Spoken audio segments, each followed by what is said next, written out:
E nós vamos conversar com o advogado, integrante do grupo Prerrogativas, professor universitário, mestre e doutorando em Direito pela PUC de São Paulo, Fabiano Silva dos Santos. Bom dia, Fabiano. Bom dia, Glauco, tudo bem? Prazer em revê-lo aí, viu? Tudo certo, o prazer é nosso. Fabiano, ontem a Polícia Civil de São Paulo cumpriu uma série de mandados judiciais de busca e apreensão em endereços ligados ao ex-governador de São Paulo, Márcio França, do PSB. Uma investigação que, segundo as autoridades policiais, apura um suposto esquema criminoso de desvio de recursos da área de saúde. E foi aquela operação com um padrão espetaculoso, no caso, né, já muito criticada e que infelizmente virou rotina no Brasil. E você foi um dos signatários de uma carta de um grupo de 40 juristas criticando justamente essa operação. Eu vou ler até um trecho aqui para os telespectadores e os ouvintes acompanharem, que diz o seguinte: medidas de investigação que possam violar direitos fundamentais como a intimidade e a proteção ao domicílio, como essa que envolve o governador Márcio França, são sempre excepcionais e só se justificam quando há fatos atuais e robustos que demonstrem a necessidade de flexibilização desses direitos constitucionais. Fabiano, sob a sua ótica, quais são os principais erros e falhas envolvidos nessa operação que foi deflagrada ontem? Glauco, bom dia a você e a todos os ouvintes da Rádio Brasil Atual. Realmente é lamentável, novamente, a gente se deparar com esse tipo de situação, porque a gente percebe claramente que os meios jurídicos são utilizados aí numa disputa política. Então, isso só aconteceu em virtude do governador Márcio França, né? Estar se movimentando no sentido de uma aliança política, que é uma aliança política mais ampla pelo Brasil, então ele vira um alvo, né? Ele vira um alvo dessa perseguição judicial, em especial do Ministério Público. Como a gente mesmo colocou na nota, né, são fatos muito antigos já, são fatos de 4, 5 anos atrás, então não haveria necessidade de uma medida tão drástica como essa, uma busca e apreensão na casa de um governador por supostas irregularidades. Ninguém aqui defende que as coisas não sejam investigadas. Tudo é princípio da administração pública que sejam transparentes os gastos e a prestação de contas dos administradores. Mas isso tem que ter limite. A gente não pode se utilizar do poder judiciário com objetivos políticos, com objetivos de perseguir aquelas pessoas que a gente indica, que a gente supõe que sejam, né, alvos políticos para satisfazer interesses, né, interesses da política. Então, assim, a gente lamenta muito esse tipo de ocorrência, virou uma ocorrência muito rotineira no Brasil, e eu creio ainda, Glauco, que daqui para frente isso vai piorar bastante. Não só essas investigações no âmbito estadual, que essa é uma investigação estadual, mas também no âmbito federal.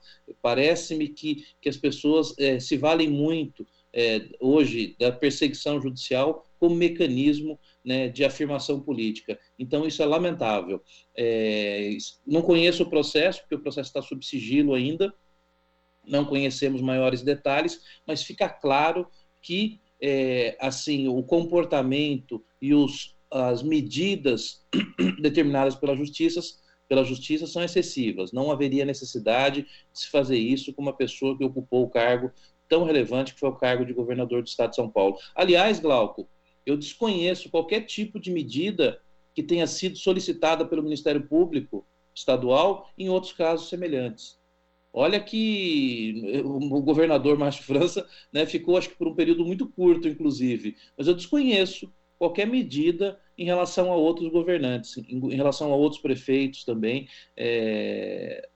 de administrações, em especial aqui do PSDB do Estado de São Paulo. Então, acho lamentável e precisamos repudiar com veemência esse tipo de atitude.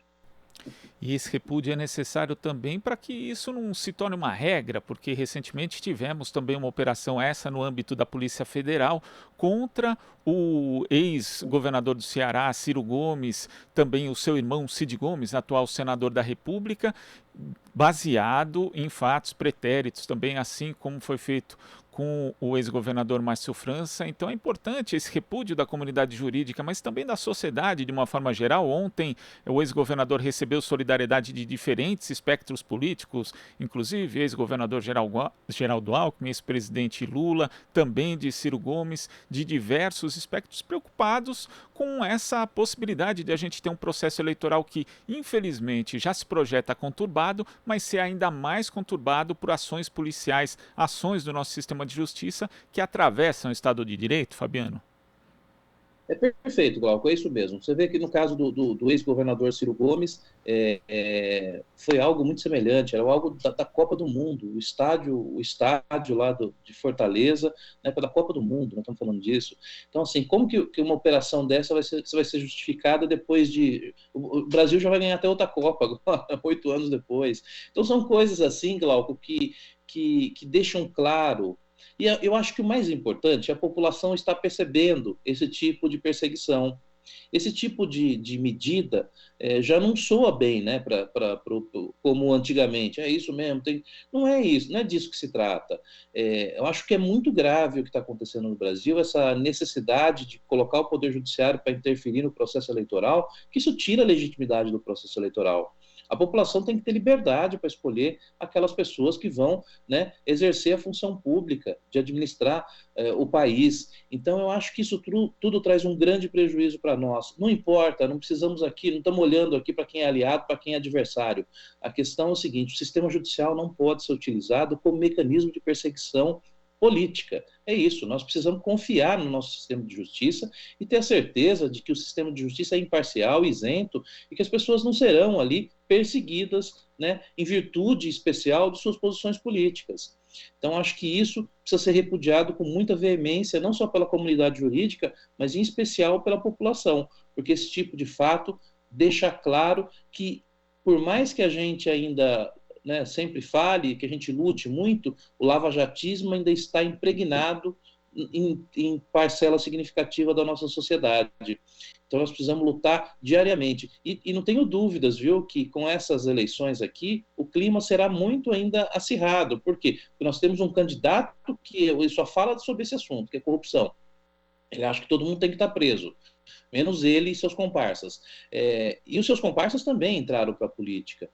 Então, assim, eu acho que haverá né, um recrudescimento nesse tipo de atitude, mas nós precisamos estar atentos e não nos furtaremos de denunciar e de repudiar com toda a veemência esse tipo de perseguição. E como você ressaltou, Fabiano, não é a primeira vez que isso acontece, né? Inclusive a gente recordava outro dia aqui no programa sobre a interferência que a Polícia Federal acabou tendo nas eleições de 2002, quando praticamente enterrou a pré-candidatura de Rosiana Sarney, fazendo uma operação ali na empresa Alunos, né, do então marido dela, Jorge Murad. Depois ele acabou sendo absolvido no STF, mas o estrago político que foi feito àquela altura não tinha mais conserto, né? As pessoas podem até falar o senso comum: mas o Sarney então tem sempre ligados à corrupção. Bom, então que vá lá e que dentro do Estado Democrático de Direito se prove, se julgue e se condene se for o caso, né? Aí podem dizer ainda: mas o sistema de justiça nunca pega. Bom, então vamos discutir o sistema de justiça. O que não dá para fazer é justiçamento seletivo conforme a ocasião, né, Fabiano? É exatamente isso. Você citou um caso de 2002, da Rosiana Sarney, me lembro muito bem, mas depois nós tivemos também, se você pegar no governo da ex-presidente Dilma Rousseff, você vai ver o quanto de operação da Polícia Federal que foi feita. Você pega assim, dentro do próprio governo, no âmbito do próprio governo, quantas operações foram feitas. Você vê alguma operação que foi feita recentemente? E vamos pegar também a eleição desse presidente que hoje ocupa a cadeira. Ela foi feita porque foi tirado um adversário do páreo. O adversário foi tirado, o adversário que era líder nas pesquisas, ele foi retirado e foi para a cadeia. O presidente Lula ficou preso 580 dias, justamente para não ganhar as eleições.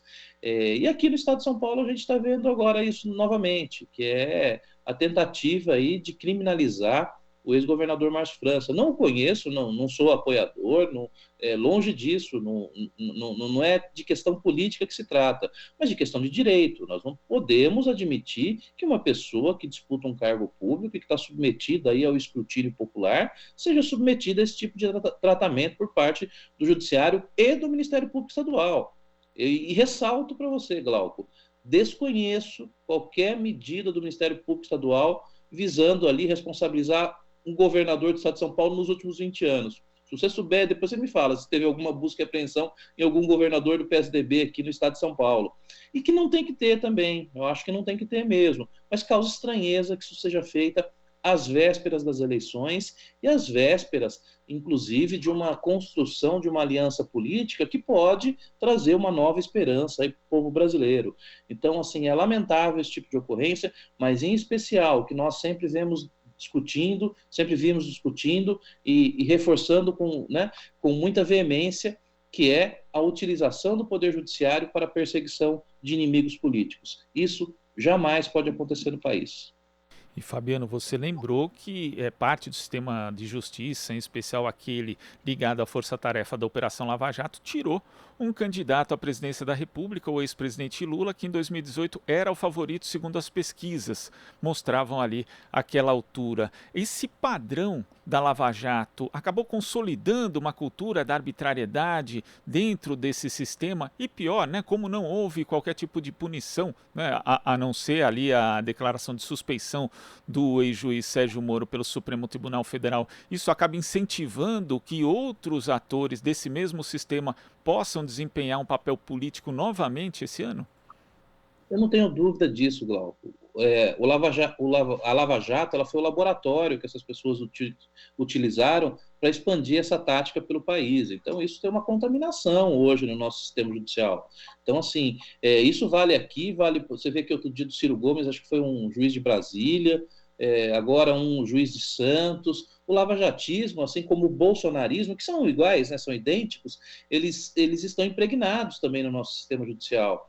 Então, nós precisamos ter estar muito atentos a isso. Essa maneira pirotécnica de se fazer operações também, 50 mandados de busca e apreensão, essa pirotecnia toda contra um ex-governador, ela não tem qualquer fundamento, senão com base na própria Operação Lava Jato, né? E acho que você destacou um ponto importante, quando você citou o caso do Murad, ele foi absolvido depois de quanto tempo? E as pessoas que foram acusadas pela Lava Jato agora também estão sendo absolvidas. Porque, assim, quando isso é mal construído, quando isso é feito dessa maneira de perseguição, é claro que isso vai ser anulado pelo Poder Judiciário em determinados momentos. Pode não ser na primeira instância, porque ali não sei como é que as coisas estão acontecendo, mas quando isso chegar num tribunal superior, isso vai ser anulado. Por quê? Porque o nosso sistema jurídico é consolidado e nós temos assim a presunção da inocência como marco, como meta. Então, eu acho que esse tipo de ação só serve para interesses curtos, ou seja, interesses agora, nas eleições. Eu vi ainda que parece que já tinham solicitado quebra, eu li numa reportagem hoje que tinham solicitado quebra de sigilo lá em abril do ano passado. E por que esses mandados de busca e apreensão foram decretados agora, em janeiro de 2022. É tudo muito estranho, né, Glauco? Então, esse tipo de atitude e o lavajatismo, nós precisamos lutar contra essa prática que destruiu o país. O lavajatismo destruiu o país. E aqui ninguém defende impunidade em combate à corrupção. Nós estamos falando de direitos e garantias fundamentais. O lavajatismo é responsável hoje por essa onda que nós temos. Eu sempre falo, por que o preço da gasolina está assim? Por que a indústria de óleo e gás foi quebrada? Por que a construção civil, que era o setor que mais empregava pessoas no país, por que ele foi soterrado? Foi soterrado justamente pelo lavajatismo. Por quê? Porque destruíram-se as empresas, ao invés de punir os criminosos, eventuais criminosos. E essas operações espetaculares estigmatizam, como você falou, empresas, mas também as pessoas, né, as figuras em si, porque mesmo que a pessoa venha a ser absolvida depois, ou às vezes, né, a operação não resulta sequer em denúncia formulada pelo Ministério Público, a imagem dela já está arranhada. Eu digo isso não só em relação aos políticos, a perseguição em si caracterizada pelo lawfare, mas no dia a dia, né, Fabiano, porque a gente vê programas policiais expondo pessoas publicamente todo santo dia e depois não se sabe o que aconteceu, se essa pessoa foi de fato denunciada, se era culpada daquilo que ela está sendo acusada ou não, ou as circunstâncias em que se deu o episódio, e aí a vida dela fica marcada para sempre. Então é preciso também muita responsabilidade nesse momento, preservar a questão da presunção de inocência, Fabiano.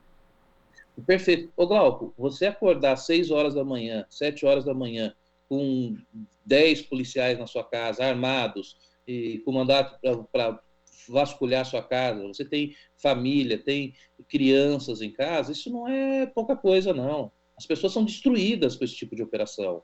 Isso fica no imaginário das pessoas por muitos e muitos anos.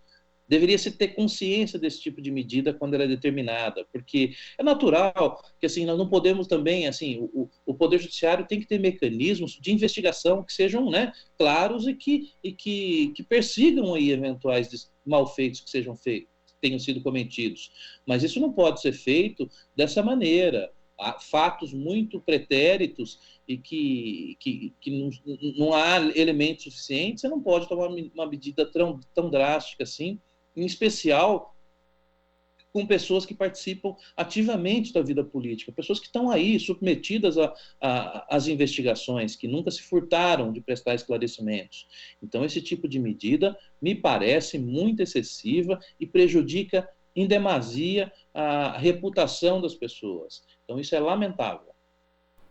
E a gente sabe também que existe um padrão que se consolidou no lavajatismo, Fabiano, que são os vazamentos seletivos por parte da imprensa, para configurar essa questão da pessoa como culpada, né? Talvez isso, inclusive, em relação ao ex-governador Márcio França já tenha começado, né? Eu não verifiquei aqui as últimas notícias, mas talvez daqui a pouco aconteça esse vazamento seletivo, pega aqui uma gravação de fulano, de Beltrano, para tentar configurar a culpa. E às vezes as pessoas que não têm essa intimidade, né, com a atividade jornalística pensam, poxa, mas isso não é o tal do furo jornalístico? Aí não, porque o furo jornalístico envolve investigação, apuração, não é um vazamento que cai no colo e a pessoa dá simplesmente sem qualquer tipo de critério, até porque quando o jornalista faz isso, ele está sendo parceiro do ator ali constituído, né? Seja ele o Ministério Público, a polícia, e a gente viu isso sendo revelado inclusive na Vaza Jato.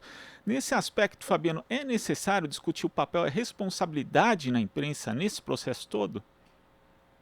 Olha, é inegável, Glauco, que a mídia como um todo ela teve um papel central na Lava Jato, né?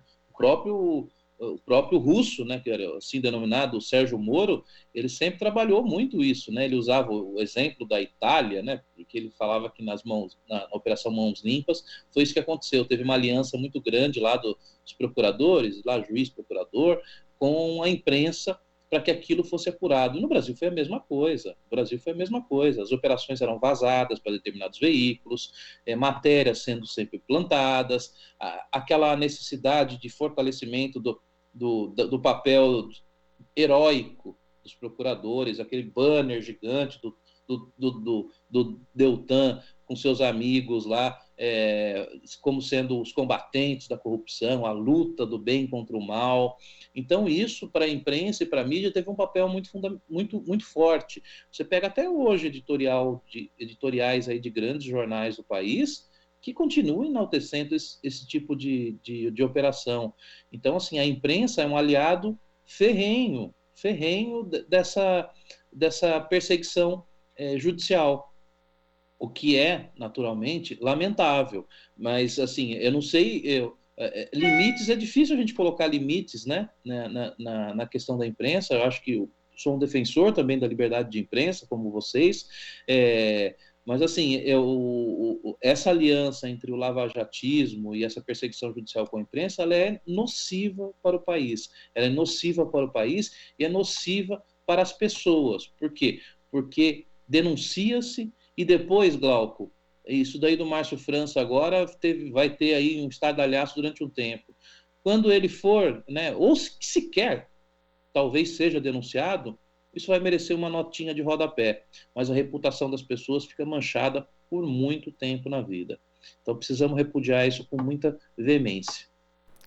Fabiano, eu queria agradecer a sua participação aqui no Jornal Brasil Atual e até a próxima. Obrigado, Glauco. Um abraço para você e para todos os ouvintes da Rádio Brasil Atual. Abraço. Conversamos aqui com o advogado integrante do Grupo Prerrogativas, professor universitário, mestre e doutorando em Direito pela PUC de São Paulo, Fabiano Silva dos Santos. Você está ouvindo Jornal Brasil Atual. As notícias que os outros não dão.